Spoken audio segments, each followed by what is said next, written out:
Aleluia. Essa é a segunda matéria do curso de treinamento de líderes, nosso CTL, a prática das células. Nós já estudamos uma matéria, que é a visão das células, essa é a prática das células, e essa é a nossa quinta aula. E nessa quinta aula, nós queremos falar sobre uma reunião saudável, uma reunião normal da célula. Isso também é algo importante. 1 Coríntios 14, 26, Paulo diz: que fazer, pois, irmãos? Quando vos reunis, um tem salmo, outro doutrina, este traz revelação, aquele outro língua, e ainda outro interpretação. Seja tudo feito para edificação. Esse é um dos poucos versículos do Novo Testamento que nos conta como eram as reuniões na igreja apostólica, na igreja primitiva. Então você vê, era uma igreja dinâmica. Paulo está dizendo que, olha quanta coisa acontecia numa reunião. Paulo está querendo trazer ordem para os coríntios. Mas ele está dizendo o que é uma reunião normal. Então, nós queremos viver esse padrão. Nós queremos chegar nesse padrão de viver essa realidade. Amém? Tudo, diz Paulo, tem que ser feito para edificação. Não é isso que diz? Seja tudo feito para edificação. O que significa que nós não fazemos nada por entretenimento. Você sabe uma característica que nós temos aqui em Goiânia? Nós oramos por tudo. A gente ora até pelo jejum. Não parece incoerente isso? Nós vamos ter um jejum de oração. Eu separo uma semana para orar pelo jejum, para Deus ouvir a oração do irmão no jejum. Então, nós oramos por tudo. Nós vamos ter uma comunhão, vai ser futebol. Nós oramos também pela comunhão. Não importa o que vamos fazer, tudo é ocasião de edificação. E deve ser visto dessa maneira. Se é assim para um evento que às vezes você vai fazer de comunhão, muito mais a reunião da célula. Não é para entretenimento, é para edificação. Então, uma reunião é um lugar onde nós temos a expectativa de desfrutar da presença de Deus, de fluir no Espírito de Deus, ok? De adorar o Senhor, de ter essa santa intimidade. Isso é estimulado em toda a célula. Eu louvo a Deus, porque eu já fui anfitrião de célula, eu ficava vendo os jovens na minha casa, adorando. E eventualmente eu passo também em algumas células. No condomínio onde eu moro tem 3 ou 4 células. E é um condomínio fechado, mas temos 4 ou 5, não sei nem quantas células tem lá. E o que eu acho bonito é essa intensidade, esse desejo pela presença, esse clamor pela presença. Toda célula tem que ter essa característica, amém? É um lugar onde as pessoas sentirão o toque da presença de Deus. Ciente disso, a primeira coisa que você tem que ter clareza é que o líder, ele é um facilitador. O líder não é o pregador da célula. A reunião da célula não é um culto de domingo em miniatura. Eu digo isso por quê? Porque nós tivemos no passado muitos líderes que transformaram a célula numa congregação. Então eu me lembro, no começo da videira, nós tínhamos líderes que eles faziam a célula na garagem, colocavam as cadeiras enfileiradas e na frente tinha um projetorzinho, um teclado do lado e ele põe uma mesinha para ser o púlpito. Isso aconteceu também no Rio, isso. É normal isso. Veja, eu não encarava isso com nenhum escândalo, porque eu prefiro um irmão que está querendo pregar, virar um pregador, do que um irmão que não quer nada com Deus. Então a gente lida sempre da maneira mais alegre, Mas não é exatamente essa a ideia, irmão. Você é um facilitador. Você está aqui para que o corpo funcione, não para funcionar sozinho. Ok? Nós não queremos meramente ter um culto nas casas, nós queremos ter uma célula. E na célula todos têm que participar. Quantos dizem amém sobre isso? Mas é óbvio que o líder não é também igual a todos. Ele é um líder, afinal de contas. As pessoas esperam dele alguma coisa. Então, o que se deve esperar do líder? Eu acho que deve esperar do líder apenas que ele seja modelo naquilo que os outros também devem fazer. Então, agora é hora de cantar? Então o líder tem que ser aquele que canta mais forte. Agora é hora de orar? Então o líder ora com intensidade. Então agora é hora de compartilhar? O líder começa. Fala, eu mesmo quero começar. Eu quero falar o que Deus falou comigo essa semana, o que eu ouvi de Deus, o que o Senhor tratou comigo. Ele sempre se coloca como modelo para os demais. Isso não é algo pesado, porque não é para ser algo extraordinário. É apenas aquilo que se espera na reunião. Amém, meus irmãos? Os componentes da reunião da célula. Então, nós temos um tipo de liturgia. É uma palavrinha que muitos irmãos não gostam. Pastor, como é que é esse negócio? A videira tem uma liturgia? Presta atenção, liturgias são rotinas. palavra rotina, ela é usada em muitos contextos. Então, por exemplo, quem mexe com computação, quando você vai fazer um programa ou alguma coisa no computador, o computador segue rotinas. O que é uma rotina? Uma sequência de comandos que ele tem que fazer para chegar a algum resultado. É chamado de rotina. Então, o computador repete aquilo indefinidamente. Ok? Entendeu o que eu estou dizendo? Rotinas são chaves na sua vida pessoal. Então, se você é um bom pai, uma boa mãe, você cria rotinas na sua casa. Porque os seus filhos funcionam melhor com rotinas. Casa que não tem rotina, os filhos não produzem tanto, não aprendem tanto na escola, são mais ansiosos. Então é preciso ter rotina. Qual que é a rotina da sua casa? Você tem uma hora para acordar. Não acorda a hora que quer, tem a hora de acordar. Depois que você acorda, sempre vai escovar o dente. Não vai fazer outra coisa. Você não vai jogar bola, você não vai comer, não, você vai escovar o dente. É uma rotina. Isso vai ter que ser batido. Aí depois ele vai tomar um café da manhã. Então ele não vai comer arroz e feijão, ele não vai sair para chupar cana, não. Ele vai ter o café da manhã, que é esse. O pai e a mãe definem. Está criando uma rotina. Aí depois disso, você vai fazer a tarefa da escola. Então tem uma tarefa, já tem a mesa, o lugar. Ele não vai fazer em qualquer lugar. Tem o lugar que ele vai fazer. Então, estou te dando exemplo, é uma rotina. Veja, se todos os dias você faz isso com a criança, ela vai se desenvolver saudavelmente. Agora, se a criança não tem hora para acordar, e nem para dormir. Eu posso contar esse exemplo, porque as minhas filhas já estão, minha filha mais velha já tem 4 filhos, né? Mas quando elas eram pequenas, frequentemente irmãos tinham filhas, né? E elas iam dormir na minha casa, para brincar com elas. Só que na minha casa, as rotinas são para todos. Entendeu? Então, na minha casa não tem esse negócio assim, agora é a hora da criança parar de ver televisão, então ela para e eu continuo. Não. Se parou de ver televisão, ninguém vê televisão. Se é hora de dormir, então apaga as luzes, todo mundo vai para o seu quarto. Na minha casa é assim. Até hoje é assim, por acaso. Então, as minhas filhas estavam acostumadas. Então, aí vinham as filhas desses irmãos, era um problema. Por quê? Porque 9h30, hora de dormir, elas nem discutiam, porque estava na hora mesmo, ia para os quartos, dormir, e os nossos visitantes ficavam zumbi dentro da casa andando. E eles ficavam andando, e aí a gente levantava, fulano, o que foi? Não, porque lá em casa a gente não dorme 9h30. Eu falei, pois é, mas aqui a gente dorme. Então você vai deitar. Aí, que hora que você dorme na sua casa? Ah, depende do dia, mas às vezes é meia-noite, às vezes é 1h. Eu falei, mas como? Como é possível alguém saudável criar uma criança assim? É o que eu pensava, mas nunca falei nada para ninguém. E aí, o que acontecia todas as vezes? Elas ligavam para o pai e para a mãe buscá-las. Elas não aguentavam ficar na minha casa deitada 9h30. Não toleravam. Por quê? Porque não tinham rotina. E as minhas filhas nem viam o que acontecia. Simplesmente entravam e dormia, porque era a rotina. Rotina são coisas boas. Mas rotina também é chamada de liturgia. Entendeu? É chamado também de liturgia. Por isso que, às vezes, as pessoas às vezes brincam, né, nesse sentido, que o hábito faz o monge. É um trocadilho, não é? Porque o hábito é a roupa dele também, mas o hábito também é a rotina. Né? E às vezes chamam também, né, essa coisa de dizer que é como uma reza, uma repetição. Por quê? Porque as coisas de Deus envolvem rituais. Você fala, não, mas o Novo Testamento não tem mais ritual. Mas o Velho tinha. Você concorda que Deus é o mesmo ontem, hoje, eternamente? Então, se Deus criou rituais no Velho Testamento, é porque os rituais são importantes. Eles têm o seu lugar. Então, antes de você apedrejar algum presbiteriano, batista ou metodista, saiba que eles não estão fazendo nada de estranho.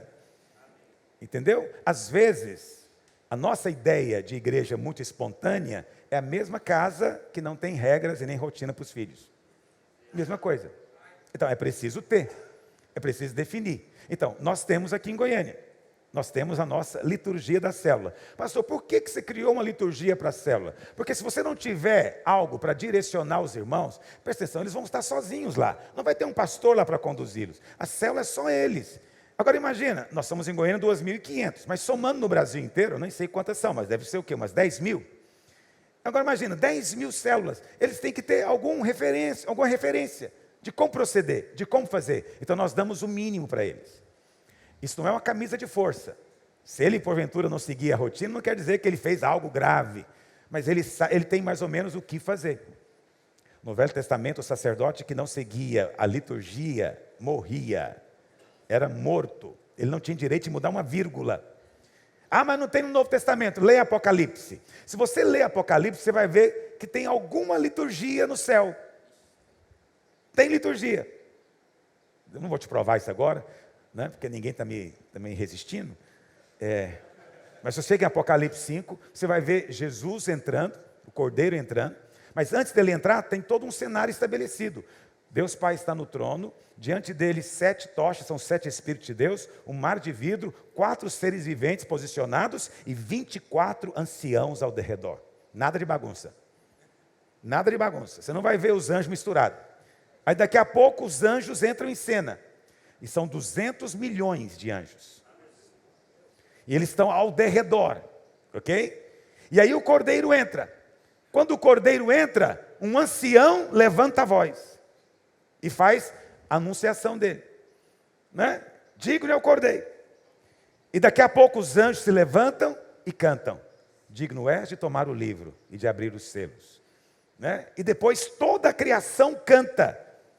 Eu não sei como que é toda a criação, mas junta os anjos e a criação toda e canta. Então você vê um culto absolutamente organizado, nada de bagunça. Aí daqui a pouco começa a abrir os selos, ordem. Aí daqui a pouco chega a hora do cálice. A Bíblia fala então que abre-se no céu e então vê-se o altar e a arca aparece. E aí a Bíblia fala que um anjo muito forte vem com um cálice. E um outro anjo muito forte pega das brasas do altar e joga dentro do cálice. E de repente tem meia hora de silêncio no céu. Você já teve algum culto com meia hora de silêncio? Experimenta um dia. Você não aguenta, meia hora de silêncio é enlouquecedor. Se nós ficarmos aqui meia hora em silêncio, quietinho, meia hora cronometrado é uma eternidade, meu amigo. Pois teve silêncio no céu meia hora. Durante meia hora ninguém orou, ninguém intercedeu, ninguém louvou, ficou em silêncio. Então veja, no céu tem ordem, vai acostumando. Entendeu? A coisa não acontece de qualquer jeito. Presta atenção nisso. Nós temos uma liturgia, por quê? Porque é a maneira de você dar para os irmãos uma segurança de que eles estão fazendo algo, pelo menos próximo da nossa expectativa, como liderança para eles. Amém? Agora, liturgias podem se tornar camisa de força. Pode ou não pode? Pode. Então, eu fui para conhecer, né, não participei do culto, entrei numa igreja ortodoxa russa. Lá eles têm uma cerimônia que é a mesma há 400 ou 500 anos. O culto deles é no idioma russo antigo, que ninguém fala mais e nem entende. A pregação que é feita de costa para o povo. Tem um véu separando o sacerdote do povo. Ninguém entende o que está acontecendo, mas eles repetem a mesma coisa toda semana, por séculos. Então veja, a liturgia perdeu sentido, porque ela não é feita mais com entendimento. O culto não é mais racional. A liturgia virou apenas o poder do ritual para poder purificar. Mas o ritual de si mesmo não é nada. Entendeu o que eu estou dizendo? Esse é o problema. Porque a primeira geração que criou a liturgia, eles faziam com entendimento. A 10ª geração já não sabia mais nada. Agora, na 100ª geração, nem a língua eles falam mais. Mas acredite, a igreja católica era assim. A missa era em latim. E ninguém entendia nada. Ok? Na igreja copta, que é a igreja ortodoxa egípcia, é feita na língua copta, que não é falada por ninguém. Ok? Os árabes, há 1000 anos atrás, acabaram com todos. Só é falada no culto, a língua copta. E é feita nessa língua. Como é que são as coisas? Não estão preocupados em evangelizar ninguém. Eles só querem fazer o ritual. Então não é a nossa visão, não é a nossa prática. Mas não é porque tem essas coisas extremas que você agora deve dizer que não tem que ter liturgia nenhuma. E o sinal de que você é livre é a bagunça. Não caia nessa tolice. Ok? Nós temos alguma liturgia. Nossos cultos seguem uma certa ordem. E isso é bom. A célula também. Qual é a liturgia da célula? Vamos ver onde eu coloquei aqui. Então, nós temos um modelo de reunião ou de liturgia. Né? Eu escrevi aqui, se você preferir. Funciona como uma diretriz, mas tem espaço, obviamente, para ser diferente, se a circunstância pede. Qual que é a primeira parte da reunião? Nós chamamos de envolvimento. Ok? Também chamamos de quebra-gelo. Eu prefiro chamar de envolvimento, eu acho mais bonito. Mas muitos irmãos chamam de quebra-gelo. O que é o quebra-gelo? é um momento para você atrair a atenção das pessoas e descontrair os irmãos. Ou seja, é o momento das boas-vindas. Nosso pastor Ricardo Guimarães escreveu um livro com uma centena de exemplos de quebra-gelo, né, pastor? Precisamos reeditar o livro. Então, o que é o objetivo disso? O objetivo é descontrair, ok? Mas isso pode ser feito de muitas formas diferentes, nós não definimos a maneira como deve ser, ok? Mas deve ser algo que siga algumas diretrizes. Primeiro, não deve ser uma brincadeira, ok? O culto não é brincadeira, mas deve ser algo descontraído. Segundo, não deve ser algo muito longo, porque se torna cansativo.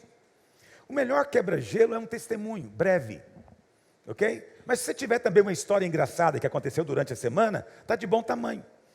Eu não gosto muito de piadas, mas as piadas também têm o seu lugar, se elas forem santas. Elas podem ser um bom quebra-gelo, mas eu prefiro mais, como diz o goiano, né, o causo. Quando você tem um caso para contar, quando aconteceu uma história, e você conta para os irmãos algo que aconteceu, e é diferente, é inusitado, ou é engraçado, funciona como quebra-gelo também, ok? Cuidado para não parecer melancólico, porque o quebra-gelo, o alvo dele é ser divertido, é ser descontraído. Mas se porventura você perde a mão e o negócio fica triste, não é? O povo fica constrangido, então tem um efeito inverso. Então tenha cuidado com isso. É bom sempre você ir colocando irmãos para fazerem, né? Dar essa atribuição para eles. Seja sempre positivo. Sempre. Nunca chegue na reunião para começar a reunião na exortação. Porque tem muitos pastores que acham que essa é a maneira de começar a reunião. Vamos começar a reunião, fica de pé. Vamos lá, irmãos, fica de pé. Espera aí, ninguém comeu feijão hoje aqui, não? Vamos cantar mais forte. Vamos repreender o espírito de preguiça aqui hoje. Vocês já ouviram isso em algum lugar? Você conhece algum pastor que já falou isso? Todo mundo já viu isso. Isso te deixa com vontade de adorar a Deus? Ou você fica no banco pensando, meu Deus, será que ele está se enxergando? Será que ele está vendo o papelão que ele está fazendo? Entendeu? Quer dizer, tem um efeito contrário. Então você tem que chegar na reunião, você tem que chegar com o seu espírito livre, você tem que chegar com um sorriso no seu rosto, você tem que chegar a contar uma história que seja divertida. Se não aconteceu com você, conte que aconteceu com alguém. Entende? Colecione essas histórias. Mas jamais chegue descendo porrete nos irmãos. Isso não levanta ninguém, só abate. E é interessante que ele condena os irmãos, a reunião fica mais pesada ainda, e depois ele fica chateado que os irmãos não respondem. Essa igreja precisa realmente de avivamento. Não, é o pastor que precisa de alguém chamar ele ali no canto e explicar como as coisas funcionam. É preciso ter bom senso. As reuniões, as pessoas chegam na reunião, elas não estão focadas, elas não estão, entendeu, com a atenção voltadas. Você atrai a atenção delas, né? Você chama elas para perto de você, e você faz isso sempre com bom humor, com alegria. Quase entendem o que eu estou dizendo? Pastor Joe Austin, não sei se você conhece, americano, eu sempre ouço, gosto de ouvi-lo. Ele começa toda a pregação com uma piada, toda a pregação. Sim, mas é a piada. E ele conta para os irmãos ainda em pé, né? Os irmãos estão de pé, ele conta a piada, todo mundo morre de rir, ou então ri para agradá-lo e depois senta. Eu aceito o riso para agradar também. Eu sou muito ruim na piada, sou fraco. Mas de vez em quando eu invento de contar piada. Esse tempo atrás eu fui inventar de contar uma piada, os irmãos não entenderam a piada. Foi um negócio constrangedor. Constrangedor. Por quê? Eu acho que o pessoal que estava lá não conhecia muito a Bíblia, e eu contei aquela piadinha tão antiga, né? Eu falei, sabia que Jacó era analfabeto? Aí esse cara assim me olhando. Eu falei, porque ele amava Raquel e não Lia. Ninguém riu. Aí eu falei, Lia, lembra? Lia era outra mulher dele, mas Lia também é do verbo ler, entendeu? Ele amava Raquel e não Lia. Aí quando eu tive que explicar, virou quebra-gelo. Eles riram da minha explicação. Por quê? Porque os irmãozinhos mais novos não sabem que Jacó teve 2 mulheres. Aí a piada fica difícil, né? Então você precisa de saber, antes de contar a piada, você conta a história bíblica, explica direitinho, depois você pode fazer. Tá bom? Nunca condene. Eu coloquei esse mandamento no final ali, porque é um mandamento que pega quase todo mundo. Não condene, não condene. Não importa o que esteja acontecendo, seja paciente e positivo. Paciente e positivo com os irmãos, sempre. Se você fizer isso, você vai ganhar os irmãos. Quando dizem amém? Segunda parte da reunião é o louvor. Então, essa primeira parte não deve demorar muito. 5 minutos, 10 no máximo. Ok? Não queremos reuniões longas. Eu sei que tem célula que não tem limites. Os irmãos às vezes terminam tarde. É difícil de controlar a pontualidade, mas é preciso que a gente dê uma orientação que a reunião deveria ter incluído o lanche, 2 horas, incluído o lanche. Ou seja, se a reunião começar às 8, 9h30 já acabou. De 9h30 às 10 eles vão comer ali junto, mas já acabou a reunião. Ok? É muito importante isso. Nós temos algumas células que invertem, eles começam com o lanche. Eu respeito isso também. Tem algumas células nossas que os anfitriões colocam a comida na sala e os irmãos começam comendo. Aí depois que eles fazem o quebra-gelo e tudo mais. Acho bonito isso também, porque eles querem valorizar mais o momento da comida ali do lanche. Não é? Mas são poucas células que fazem isso, mas eu sei que fazem porque já me disseram. A segunda parte é o louvor. Então, o louvor vai variar de uma célula para outra. Por quê? Porque nós temos 2.500 células em Goiânia. Quantas células você acha que tem alguém que toca violão? Poucas. Poucas. Né? Talvez aí menos do que 5%, não sei. Poucas tem. Então, nós não vamos ter em todas as células esse ambiente de louvor, né, que tem um jovenzinho ali que quer tocar a última canção que ele aprendeu e está empolgado. Poucas células têm esse privilégio. Quando tem, é ótimo. Então, já não vai ter essa característica. Tem umas poucas células que tem tecladista, que tem alguém que toca piano. Poucas, mas tem. Mas a esmagadora maioria vai depender de um aparelhinho qualquer, de CD, MP3, alguma coisa, uma pendrive qualquer, que ele vai colocar ali e vai cantar junto. Não despreze isso, tem valor.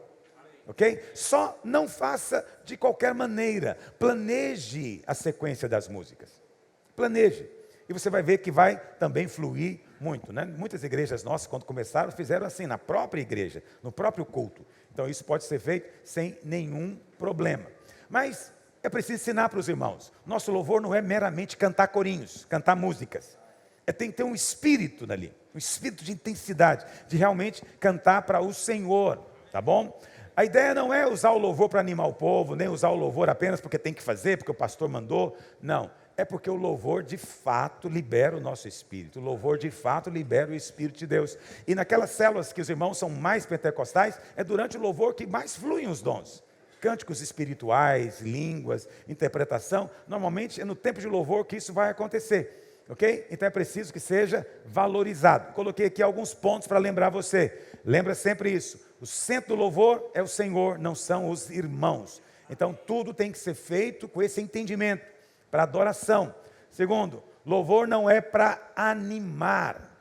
Mas existe um aspecto do louvor que é para ter comunhão. Parece contraditório, porque louvor é para Deus. Mas às vezes tem canção que nós cantamos que não é para Deus. Tem canção que nós cantamos que pode ser a respeito de Deus. E tem canção que nós cantamos que é para o irmão. Ok? Mas tenha muito cuidado para não constranger as pessoas. Não é porque às vezes é embaraçoso. Não, tem um cântico antigo que a gente cantava. Ele era assim: meu irmão, quando eu olho o teu rosto, eu vejo a glória de Deus brilhando. Já ouviram esse cântico? Então, muito legal, gosto dele. Mas aí, o nosso ministro de louvor um dia, não sei o que aconteceu com ele, e ele então falou: agora, fica de frente para o irmão do seu lado. Aí você tem lá 2 barbudão.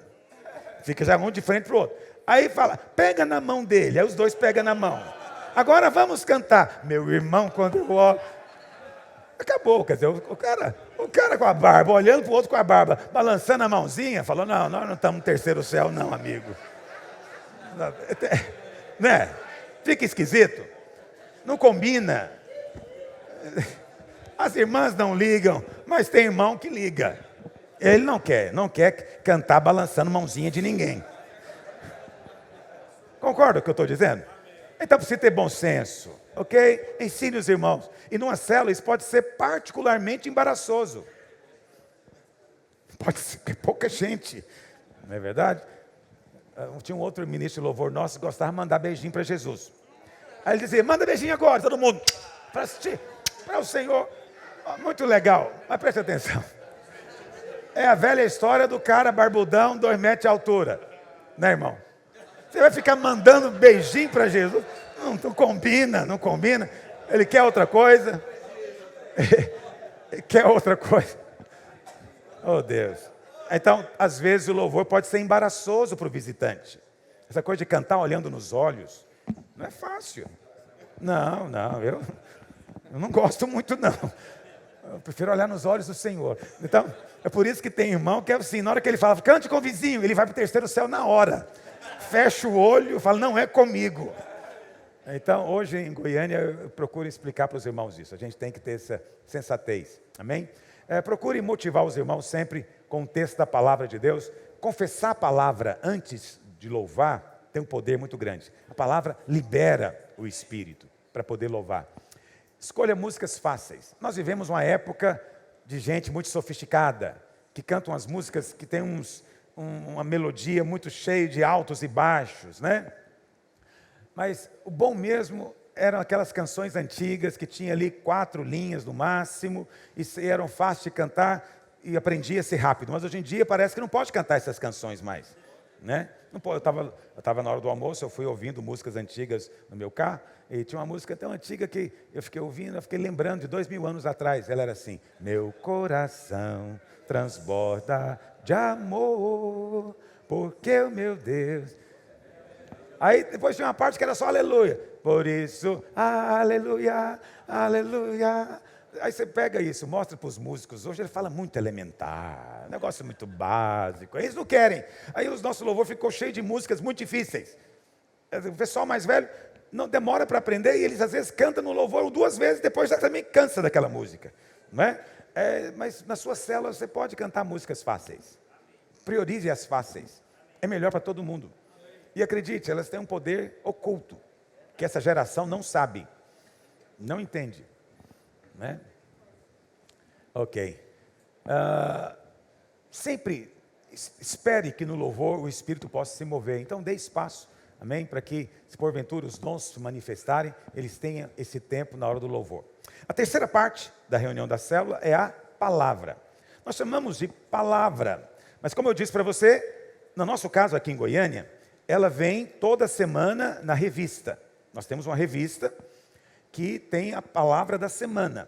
Então, quando eu prego, isso acontece 90% das vezes, não é 100%, mas 90% das vezes eu vou pregar o que está na revista. Então, as pessoas vão estar sentadas lá e vão acompanhar a minha pregação na revista. Elas vão ouvir e vão ler o que eu estou falando. Eu não importo, eu acho que isso é muito bom. Ela vai ser abençoada de todas as maneiras. E depois, na célula, durante a semana, ela vai levar a revista. Normalmente eles levam, eles valorizam. E o líder vai ministrar novamente, de maneira resumida. Ele pode falar ou ele pode ler também na célula. Ele pode pegar e ler. E ele nem precisa compartilhar toda a pregação de domingo. Pode ser só um ponto. Pode ser só um ponto. Ou 2. Entende? Às vezes a pregação foi muito longa.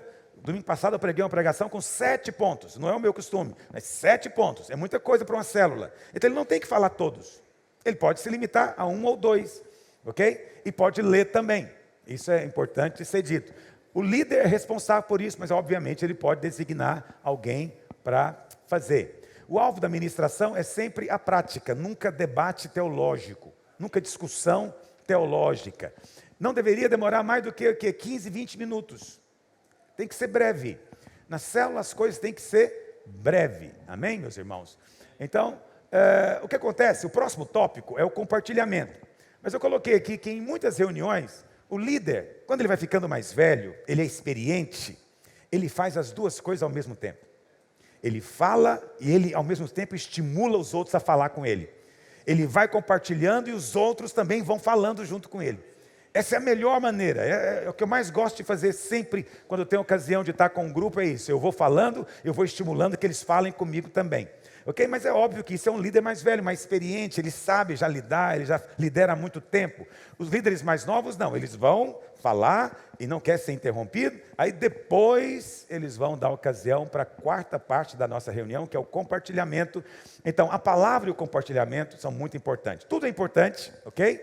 O quebra-gelo talvez seja o menos importante. Se não der tempo, se você não tiver nada para fazer no dia, pode até abrir mão, não precisa de ter. Pode começar a reunião com uma oração, né, apenas com boas-vindas. Então o quebra-gelo, o envolvimento é a parte menos importante. Mas o louvor, a palavra e o compartilhamento é o cerne de tudo que nós fazemos. Então tem que ser muito valorizado. Amém? Então o que é o compartilhamento? É um momento onde todos são estimulados a falar. Então o objetivo é que eles compartilhem o que ouviram. Então eles não vão falar do que alguém falou na internet, não vão falar do que um pregador falou na televisão, não. Quando isso acontecer, o líder gentilmente vai dizer, não, irmão, nós estamos compartilhando a palavra da igreja. Que nós é o alimento para nós nessa semana. Entendeu? Depois de algum tempo eles não vão mais fazer divagações, eles vão se prender ali na palavra. Ok? Isso é uma coisa extremamente importante. Você sabe, a nossa igreja tem avançado muito na palavra por causa disso. Porque eu tenho pregado aos domingos, eu tenho mantido uma constância do tema, eu tenho pregado sobre o assunto repetidas vezes, para que eles entendam, e eles na célula têm ruminado isso, têm falado de novo, repetido de novo, de maneira que os irmãos entendem, e eles depois começam a ser como rebatedores, repetidores, eles começam a pregar também. Isso tem produzido um impacto em muitos lugares. O líder deve conduzir a reunião de maneira amável, nunca forçando ninguém a falar, ok? Mas também nunca permitindo que ninguém monopolize. Que tem os dois extremos. Às vezes você quer forçar o cara a falar, fala irmão, fala alguma coisa. Não quero falar, mas irmão, você está na cela, você é ministro, tem que falar. Porque às vezes tem líder que é assim, ele é mais ousado. Não faça isso, não force ninguém a falar. Ok? Estimule, motive. Né? Se um belo dia ele resolve falar, elogie bastante, para reforçar o comportamento dele. Agora, tem o outro lado, tem aquele irmão que quando abre a boca ninguém fecha. Então tem irmão assim? Tem também. Ele monopoliza. E é o seguinte, ele fala, e aí o líder fala, amém irmão, vamos agora dar oportunidade para o outro. Aí o outro fala, aí ele complementa o que o outro falou. Aí volta nele de novo. Aí por falar no que ele disse aqui, agora eu me lembrei de uma coisa muito importante. E ele tenta monopolizar, essa é a tortura dos líderes. É verdade. É a tortura dos líderes. E é difícil às vezes de lidar, porque você não quer magoar ninguém. E tem gente que fica magoado, porque é o único lugar que ele pode falar. E agora não querem deixar, né? Então é difícil, eu reconheço, é difícil, mas o líder amavelmente tem que ir mostrando para ele que todos... Tem que falar no particular, né? Olha, todos precisam compartilhar, você é uma bênção, você tem nos edificado muito, né? Queremos aprender muito com você, mas você sabe, o fulaninho, a fulaninha, precisa te falar também, amém? E quando a célula é muito grande, você pode perguntar, como é que faz compartilhamento? Nossa célula está com 15 pessoas, cresceu repentinamente, tem 20, não dá tempo de todos fazerem. Então nós usamos em Goiânia a estratégia da microcélula. Quando a célula se torna grande, nós multiplicamos dentro. Não é que multiplica fora, porque não está na hora ainda, mas multiplica dentro. Então fazemos o envolvimento, o louvor e a palavra juntos. Na hora de compartilhar, nós dividimos 2 grupos a compartilhar. Na própria casa, fica um grupo de um lado, um grupo do outro. Eu sei que você pode dizer assim, mas tem espaço. Mas acredite, quando um grupo fica pertinho do outro, eles conseguem conversar e o outro não atrapalha, desde que ninguém grite. Né? Isso é algo que tem acontecido, é uma estratégia simples para você lidar. Algumas dicas para a hora do compartilhamento. Então, cada irmão deve falar no máximo 2 ou 3 minutos. Não que você precisa de um relógio lá. Né? Isso é para você ter uma noção do tempo. Não deixe ninguém monopolizar, não pressione ninguém para falar, estimule, motive, mas não pressione. Então, não deixe também que os irmãos aproveitem a oportunidade para falar de outras coisas que são irrelevantes. Entendeu? Então não é hora de falar do governo, da perseguição ao Bolsonaro, entendeu? Não é hora de falar de ideologia de gênero, que os homossexuais vão dominar o planeta, não é hora disso. Sim, porque os nossos irmãos aqui gostam disso também. Entendeu? Eles querem também falar disso. Mas o líder tem que amavelmente dizer, não, irmão, agora é hora da palavra. Isso não é a palavra. Amém? Nós vamos agora voltar para a palavra. Isso é importante. Então isso precisa ser dito, porque os irmãos têm essa tendência. Deixa eu me dizer uma outra coisa muito comum. Tenha muito cuidado com o fofoqueiro espiritual. O que é o fofoqueiro espiritual? Olha, irmãos, precisamos de orar pelo José. Não sei se os irmãos estão sabendo. A mulher traiu ele. Ele tá arrasado. Vamos orar por ele. Veja, essa é a maneira espiritual de fofocar. Ok? Então, é preciso ter cuidado com isso. Porque tem irmãos também que são irmãos, acredite, são irmãos. Mas que têm maus hábitos. Ok? Você tem que vigiar para que isso também não aconteça. Seja esperto. Ok? Seja atento a esse tipo de gente. Vamos continuar. Os irmãos também podem compartilhar testemunhos breves. Ok? Mas lembra eles, Tudo tem que ser para levantar, nunca para condenar, nunca. Guarda isso, sublinha isso, circula isso. Na reunião não há condenação, não há condenação. Pode ter exortação, mas não tem condenação. Todo testemunho, toda história, tudo que você for contar tem que ser para levantar os irmãos, a fé e o ânimo, nunca para abater. Amém, meus irmãos? Não permita discussões doutrinárias, né? Isso é uma coisa que eu falo sempre, mas o líder às vezes não tem esse poder. Os irmãos começam a discutir e eles vão discutir, né? E aí, obviamente, no outro dia, ou no domingo, vai chegar até mim para eu poder dar alguma resolução para o debate que aconteceu. Então nós temos células que têm debates, porque isso depende da característica da célula. Então nós temos células de irmãos, que às vezes são irmãos de classe média, profissionais liberais, e eles estão acostumados a debater coisas, eles gostam disso. E alguns, às vezes, vieram de outras igrejas, que creem um pouco diferente a respeito de um detalhe ou outro. E aí eles trazem a questão para a célula. Isso é muito comum. Aliás, membros de outras igrejas sempre vão trazer coisas para a célula. Você precisa ter cuidado. Então, particularmente, tenha cuidado com dois tipos. Primeiro, com profetas. Profetas podem ser um problema. Por quê? Porque a pessoa tem o seu preconceito pessoal. Nós já tivemos profetas que vieram na célula como visitantes, porque algum irmão convidou. Mas ele chega na célula, ele vê algo que ele acha que é mundano, que é errado, ele vai profetizar. E vai falar mal da igreja na profecia. Entende? Já aconteceu isso. Não foi 2, 3 vezes. Muitas vezes. E também acontece aquele irmão que ele é de outra igreja. E ele tem uma prática, ou então uma crença diferente em algum ponto. Por exemplo, nós não cremos em perda de salvação. Mas tem muitas igrejas pentecostais que creem em perda de salvação. Na verdade, a maioria. Aí, por alguma razão, naquele dia, saiu na revista alguma coisa sobre esse assunto. Ele está lá visitando, ele não vai deixar passar, porque essa é uma heresia. Ele precisa de combater. Entendeu? Mas ele é um visitante, isso é uma situação que pode acontecer. O líder tem que estar atento, não pode deixar esse tipo de debate tomar espaço. Amém?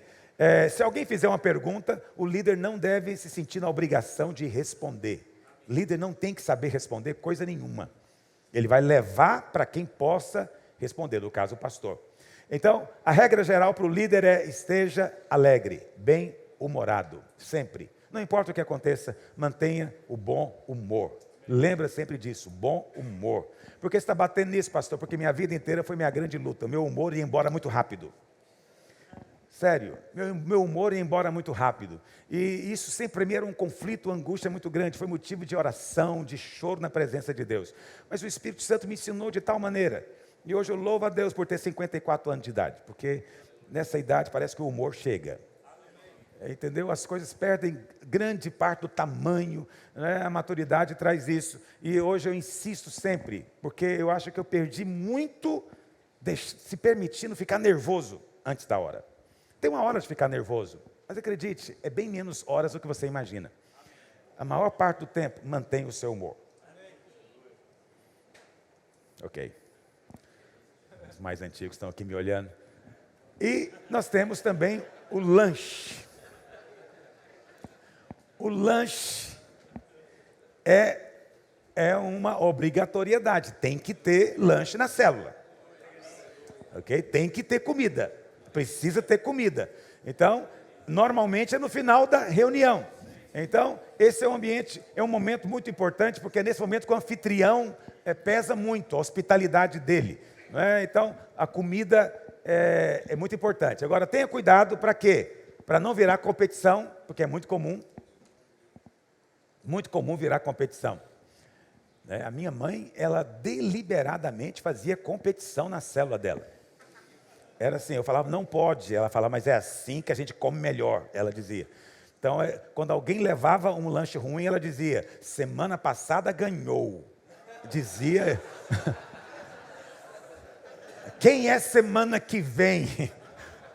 Então, lá existia uma competição terrível com relação à comida. A gente pegava no pé, mas os irmãos convivem com tudo, né? Impressionante. Então a comida não deve virar motivo de competição e nem deve ser o foco, obviamente, final da reunião. Deveria ter uma escala para as pessoas levarem. Mas a orientação que nós damos é o seguinte: o melhor lanche é aquele que não precisa de nenhum apetrecho. Você pega e come. Esse é o melhor. Não precisa de garfo, não precisa de faca, não precisa de guardanapo extra, não precisa de nada. É algo que está ali, é colocado e cada um pode pegar e comer. Esse é o ideal. Então o ideal é o quê? Pão de queijo. O ideal é, entendeu? Porque é algo que está pronto, é algo que você pega, não tem... Isso eu considero o lanche ideal, mas obviamente isso é livre, né? Eu só oriento dessa maneira. O ideal também são lanches frios, nada que tem que ser cozido ou terminar de ser preparado na célula. Oriente sempre para que isso não aconteça. E se for preciso, né, usa só o micro-ondas, que às vezes é uma pipoca, alguma coisa assim. Mas nada que vai ter que usar todo um apetrecho, panela, cozinhar, não sei mais o quê, ok? Oriente os irmãos com relação a isso. O lanche é só um pretexto para estar junto, não é em função da comida. Então, aqui em Goiás, a gente diz isso, mas eu sei que isso pode variar de um estado para o outro. Aqui, 22 horas é o limite. Eu sei que lá em São Paulo tem células que terminam 11 horas da noite, porque o paulista tem um outro fuso horário, né? Eles dormem mais tarde, mas aqui dorme-se mais cedo. Então, não pode, até por uma questão também de segurança, né? A gente não deveria ter célula terminando tarde. Então, a gente sempre coloca o limite de 10 horas da noite. Amém? E também por causa dos vizinhos, né? Você fica fazendo barulho, vai incomodar os vizinhos, é um mau testemunho. Apelo evangelístico, devemos ter em toda reunião? Não. Mas se há o visitante, então isso pode ser feito. Então não é o foco, ok, da reunião, mas como nós queremos multiplicar, nós sempre teremos visitante. E se houver essa disposição de evangelizar e de convidar, vai ter visitante na célula. Então, se isso acontecer, o líder pode aproveitar o momento do compartilhamento e rapidamente pode expor o evangelho para ele. Mas numa situação ainda mais extrema, se naquele dia apareceram vários visitantes, o líder tem autonomia para nem ministrar o assunto da revista. Ele pode focar completamente numa ministração evangelística para os visitantes, porque naquele dia, em especial, apareceram muitos. Ok? O líder tem que ter autonomia. Nós não podemos ficar vigiando o líder, cada coisa que ele faz um pouquinho fora, nós vamos em cima dele. Não, ele tem que ter autonomia para poder decidir coisas, porque a célula tem muita coisa que é imprevisível.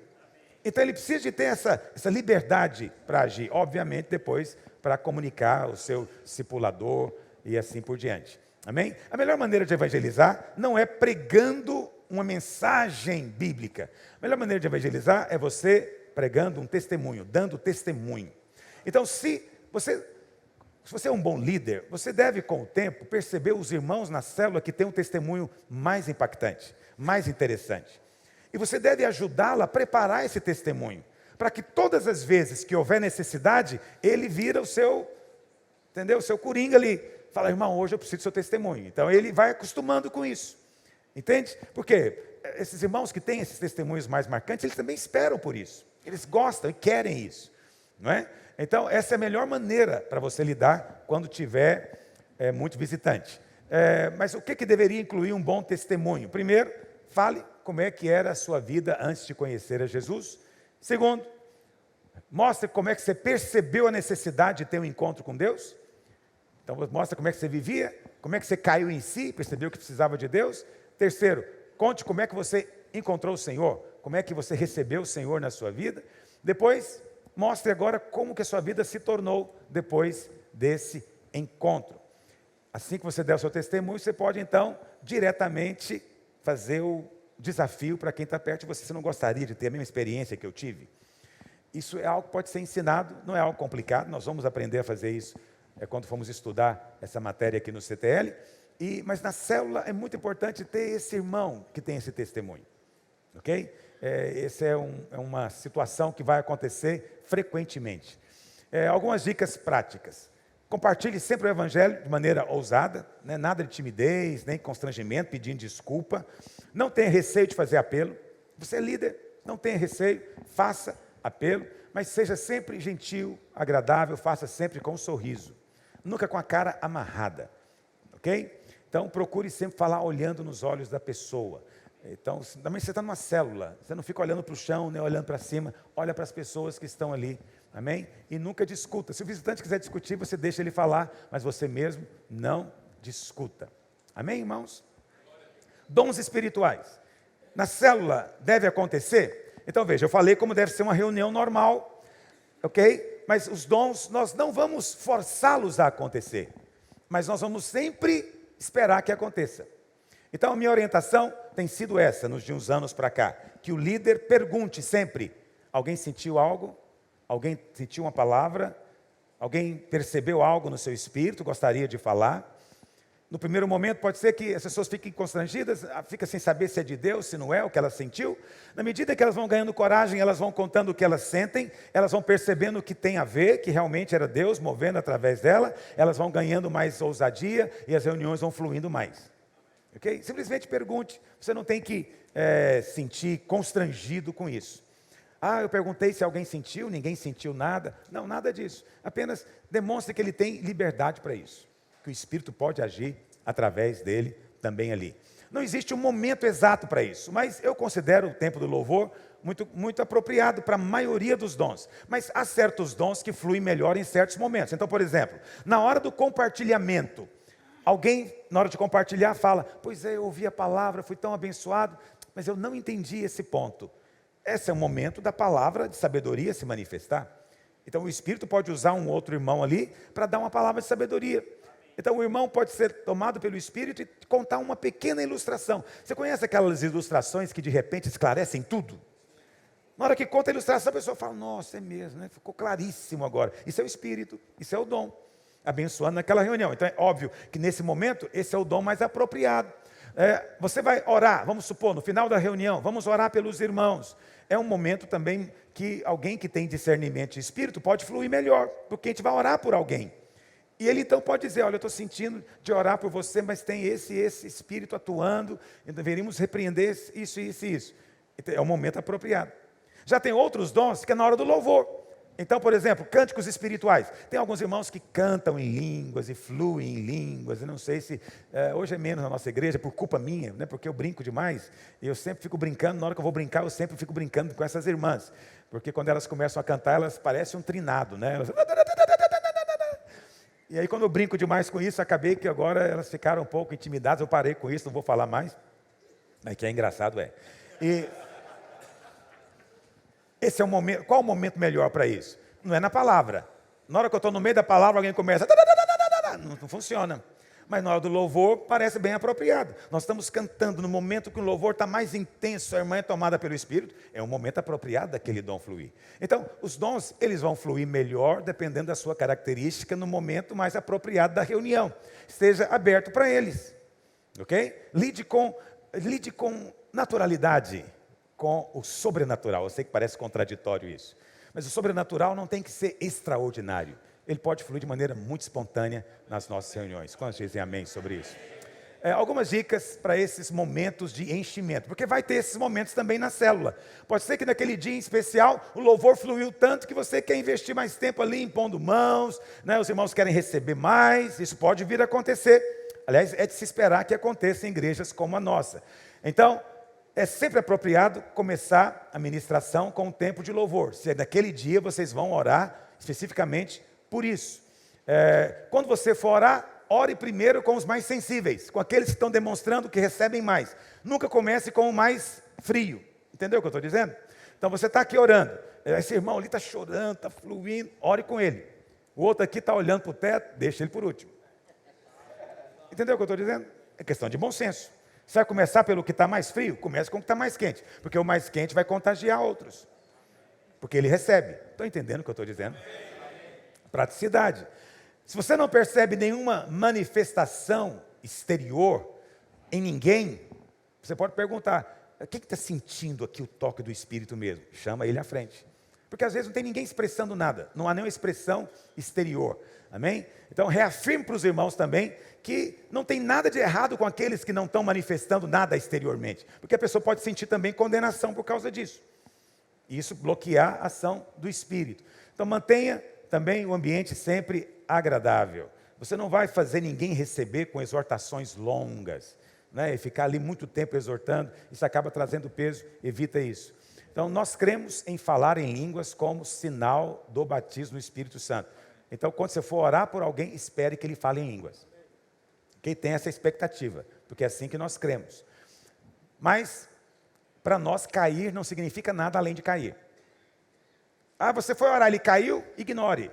Entendeu? Cair não significa nada. Falar em línguas significa. Você tem que orar para ele falar em línguas. Ah, mas ele caiu. Então põe ele de pé de novo. E continue orando. Entende? Isso é importante. Isso é mais relevante. É porque algumas pessoas às vezes caem no chão e aí para de receber a oração. Né? Não pare. Continue orando. Não quer dizer que ele não está recebendo. Mas é importante que ele fale em línguas. Amém? Em geral, é melhor ministrar para as pessoas em pé. Ok? É melhor ministrar em pé. Evita qualquer situação que possa criar um ambiente desconfortável. Roupas que se levantam, alças que caem, coisas desse tipo. Ok? Tenha bom senso, ainda mais numa casa. Tudo tem que ser feito com absoluto respeito, muito cuidado, sempre. Para não ser nunca mal interpretado. E não empurra ninguém. Não dá rasteira em ninguém também. Eu já recebi rasteira, né? Já recebi, porque eu entro na brincadeira também. Mas várias vezes já fui orar e o irmão foi me empurrando. Mas ele não empurra com a mão, é só a ponta do dedo, para mostrar que ele tem poder. Então ele vai empurrando com o dedo, a espinhela vai doendo.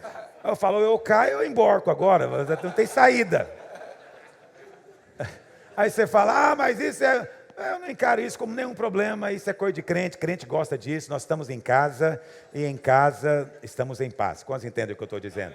Então precisamos parar com esse negócio de ficar o tempo inteiro condenando, isso é um absurdo, não podia acontecer. Não tem nada absurdo, não tem nada. Fica em paz, ok? Deixa o Senhor instruir os irmãos. Não force nada na célula, muito menos manifestações, não tem como você forçar. Não existe uma forma correta como deve ser feito, mas o melhor é você chamar o Espírito.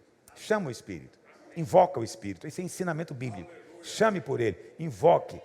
Permita, dê liberdade para os irmãos e quando você for impor a mão sobre alguém, isso aqui é importante, não fique alisando a pessoa. Isso é muito comum. Vai orar, fica alisando. Não faça isso, pode ser mal interpretado. Ok? Ah, mas é homem com homem. Pois é, homem com homem alisa também. Então você não faça. Não faça, ok? Girando a cabeça, muito comum isso. Vai orar com a pessoa e começa ali, entendeu? Fica um espinho ali, a pessoa, ela vai cair de tonteira. Não faça isso também, ok? Não dê tapa, não dê murro, não dê soco. Eu sei que tem pastores que fazem isso, eles são pastores, eles sabem o que estão fazendo, você não é pastor, líder de célula, você não faz isso. Não vai dar soco em ninguém, ok? Não vai dar tapa em ninguém, nem rasteira em ninguém, ok? E coloca a música para tocar enquanto isso. Duração da reunião, eu acredito que uma reunião pode durar tranquilamente 1h30, incluído o lanche 2 horas. Não tem que ser mais do que isso. As reuniões não tem que ser longas, ok? Tudo que eu falei aqui pode acontecer numa reunião. Agora, o apelo evangelístico e os dons são situações que acontecem de forma extraordinária. Quer dizer, não é no dia normal da célula, são dias especiais. Quantos entendem o que eu estou dizendo? A importância da casa, um bom anfitrião é vital. Para ter uma boa reunião, nós precisamos, isso é indiscutível, do anfitrião. O anfitrião é uma das pessoas mais importantes dentro da nossa estrutura celular. Eu sei que a gente fala muito do líder, mas o anfitrião para nós é chave. A maior parte das células multiplicam por causa do anfitrião. Célula que se torna família, célula que o ambiente se torna de turma, multiplica muito mais rápido. E isso acontece dependendo do anfitrião. É o anfitrião que convida as pessoas para ir na casa dele fora do horário da célula. É o irmão, ele que gosta que os irmãos vão para lá qualquer outro dia. Ele que cria ocasião para os irmãos irem. Entende? Tivemos anfitriões aqui na nossa igreja no começo, era maravilhoso. Eles criavam situações. E as células sempre cresciam. E muitos desses anfitriões viraram até pastores depois. Por quê? Porque quem recebe bem a casa do Senhor, recebe recompensa. Eu creio que as pessoas primeiro às vezes se convertem a nós, depois se convertem a Cristo. Para encerrar, algumas dicas com relação ao ambiente da reunião. É melhor que as cadeiras estejam em círculo. Ok? Esse é melhor. Não coloque enfileirado como se fosse uma congregação. Se houver necessidade de arrastar algum móvel, isso tem que ser feito antes. Não faça isso na hora da reunião. Isso acaba distraindo e tirando o ambiente apropriado. Desliga a televisão, desliga a rádio, desliga qualquer outra coisa. Que o foco da casa esteja na reunião. Amém, irmãos? Deixe rolos de papel higiênico visíveis, né? Que as pessoas vejam. Acredite, isso é muito importante no banheiro, porque elas vão lá, com certeza. E isso pode ser um motivo, às vezes, de problema. Tira da sala o que crianças podem quebrar ou que adultos estabanados quebrem também. Né? Então, não há necessidade no dia da célula ficar cheio de bibelôs e coisinhas assim. O anfitrião precisa de entender.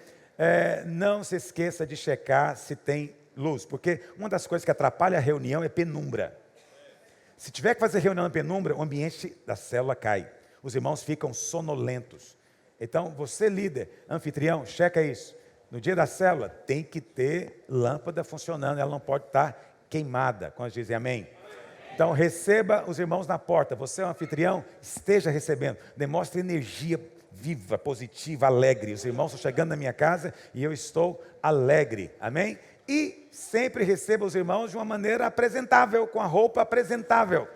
Porque às vezes a anfitriã estava ali trabalhando, arrumando a casa, né? A roupa que ela estava usando é uma camiseta que é um trapo, um negócio esquisito, porque ela estava limpando o chão, aí o cabelo dela está todo deslocado, porque ela estava suada, limpando o banheiro para receber os irmãos, aí não deu tempo de tomar banho, os irmãos já estão chegando e ela está na porta daquele jeito. Não pode, não é apropriado, é embaraçoso para quem chega, ok? É preciso que haja planejamento, então é preciso valorizar a reunião da célula, e isso depende do anfitrião, amém? Está claro para os irmãos?